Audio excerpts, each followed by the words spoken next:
Bienvenue dans la chronique avec le Cap Cinéma. Cap Cinéma, que je rappelle, est équipé pour les personnes déficientes visuelles et qui souhaitent, comme tout le monde, aller au cinéma. Bonjour David Tison. Bonjour. Alors comme chaque semaine, vous allez nous faire la présentation du programme. Un film nature, tout de suite, Le Dernier Loup. Oui, tout à fait, le dernier loup de Jean-Jacques Hano, qu'on a avec un tout petit peu de retard puisqu'il est sorti la semaine dernière. Le réalisateur, Jean-Jacques Hano, qu'on ne présente plus puisqu'il a réalisé un grand paquet de films comme Stalingrad, L'Or Noir, Deux Frères. Et après s'être intéressé donc aux félins, c'est les canidés qui l'intéressent maintenant avec ce film où en 1969, un jeune étudiant originaire de Pékin part en Mongolie pour apprendre le chinois à des fermiers, et il se rend compte qu'en fait c'est lui qui a beaucoup à apprendre quand il rencontre ces magnifiques loups qui sont très respectés par les bergers. Il décide d'en adopter un, d'essayer de l'élever, mais se retrouve face à une difficulté puisque un politicien de Pékin décide de supprimer l'animal en fait. Donc on va se retrouver avec un film plutôt d'aventure-action autour du loup. Tout public? Il est tout public, tout à fait. Alors Chappie maintenant, David. Oui, et Chappie, petit coup de cœur, puisque cette semaine ce sera le jeudi de David, donc il sera en version originale sous-titrée jeudi à 19h45 et lundi à 17h30.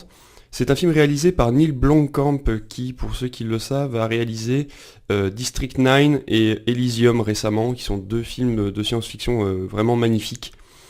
Et Chappie, ça raconte l'histoire du premier robot doué d'intelligence artificielle. Il est humain, il ressent les émotions, et il est tiré de la suite, en fait, si vous voulez, de robots policiers. Donc le film se passe en Afrique du Sud, et en Afrique du Sud, ils ont décidé de faire appel à des robots policiers.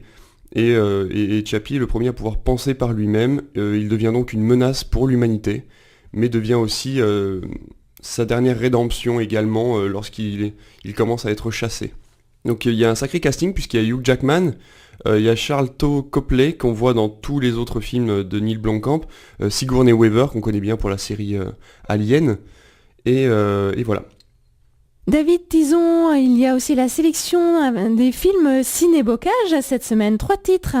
Il y a donc Queen and Country.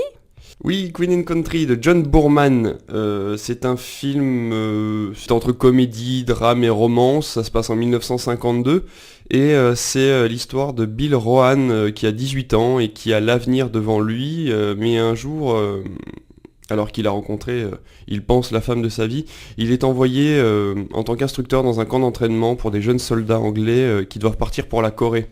Il rencontre alors un ami qui s'appelle Percy, et tous les deux ils vont essayer d'alléger un petit peu la gravité de la situation dans ce camp d'entraînement. Ils vont essayer de tout faire pour contrecarrer les plans du psycho-rigide sergent-major Bradley.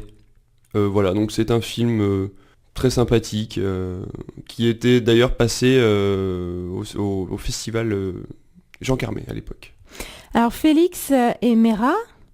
Félix et Mera, alors là on est vraiment dans la romance et légèrement dans le drame aussi finalement, puisque c'est l'histoire de Félix qui rencontre Mera tout simplement. Le problème c'est que tout les oppose, lui il est vraiment sans attache, sans responsabilité, il a eu un gros héritage et tout ce qu'il pense en fait c'est le dilapider, et il rencontre cette femme qui est mariée à un juif hassidique, donc vraiment la section juive radicale on va dire. Et ils vont se rencontrer tous les deux et se rendre compte qu'ils sont amoureux et qu'ils vont tout faire pour essayer de rassembler ces deux communautés qui sont complètement différentes l'une de l'autre. Un film qui est peut-être pour les plus jeunes, Les aventures de Gros Pois et de Petits Pois. Oui, c'est un petit film à partir de 3 ans, alors c'est les nouvelles aventures, donc du coup c'est la suite d'une série de courts-métrages qu'on avait eu en fait juste avant, je crois que c'était l'année dernière. Voilà, c'est un film d'animation style pâte à modeler, comme on peut le voir avec Wallace et Gromit, tout ce genre de choses, et qui raconte les déboires de Gros Pois et Petits Pois, qui sont deux petits amis qui ressemblent, on va dire, à des petits lapins. C'est très sympathique puisque ça dure moins d'1 heure, Et les séances, alors c'est le mercredi et samedi à 14h et 16h, ainsi que le dimanche à 11h et 14h.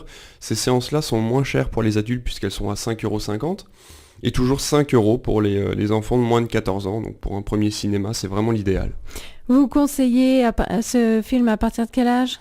À partir de 3 ans, voilà. Donc de toute façon, le cinéma est recommandé, enfin n'est pas recommandé plutôt avant les 3 ans. Donc voilà, si vous avez envie de faire un premier cinéma avec votre enfant, c'est l'idéal.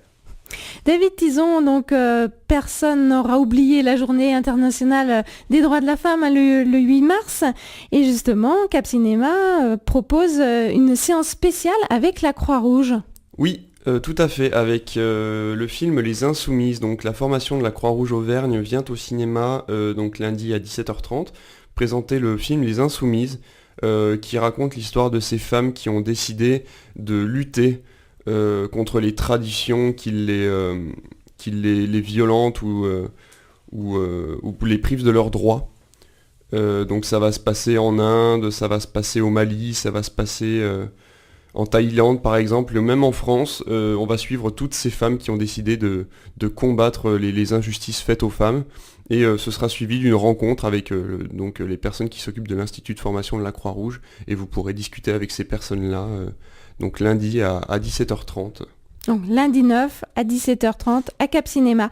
On continue avec le ballet Roméo et Juliette, dimanche. Oui, Roméo et Juliette, le ballet du Bolchoï, ce sera dimanche à 16h. Pensez à réserver vos places un petit peu en avance. Et puis voilà. On ne représente plus du tout ce ballet qui est très connu. Merci beaucoup David Tison et je rappelle que les auditeurs d'RCF Allier peuvent gagner 2 places chaque semaine en téléphonant au 04 70 20 50 40. Merci, au revoir.